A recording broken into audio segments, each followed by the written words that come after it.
Hello বন্ধুরা, তোমরা লোকে আমি কোনো এটা ব্লগ নিয়ে আইছি না। এটা হইলো আমার দুঃখের একটা দিন।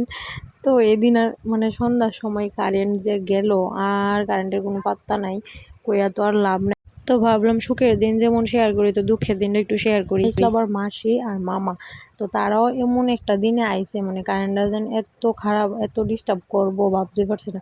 তারপরে এদিকে অন্ধকারের মধ্যে আমরা কিতা করুম, বয়ে বয়ে তরমুজ কাটলাম, তারপরে খাইলাম। খাই এদিকে রাস্তার মধ্যে সবাই মিলে হাঁটতে বেরিয়ে গেলাম।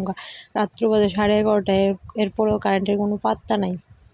তো অনেকক্ষণ সবাই গল্প টল্প করলাম। মা রান্না কমপ্লিট হয়েছে মনে হয় প্রায় 11:30 12টা বাজে।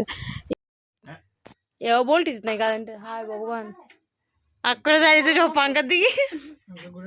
তারপরে প্রায় 12:30 বাজে আমরা বসি খাইতাম, এরপরও কারেন্ট আইছে, কিন্তু কারেন্টের কোনো ভোল্টেজ নাই, না ফাঁকা চলতেছে, না লাইট ভালোভাবে চলতেছে। তারপরে সবাই বয়ে গেলাম খাইতে, আর খিদা তো আর মানতেছে না। তারপরে মা রান্না করছিল ডিম তরকারি, ডাল, আর এদিকে মাংস ছিল। আমরা এই দিন প্রায় ঘুমাইছি মনে হয় 2টা 2:30 বাজে, তারপরেও কারেন্ট আইছিল না। তো খাওয়া দাওয়া সেরে আবার এদিকে গল্প করতে বয়ে গেছি, কি তার করুম। ওই দাম বলে কবে কিছু বলতে কথা, কবে এটা কবে, আজকে তো কত বছর আগে।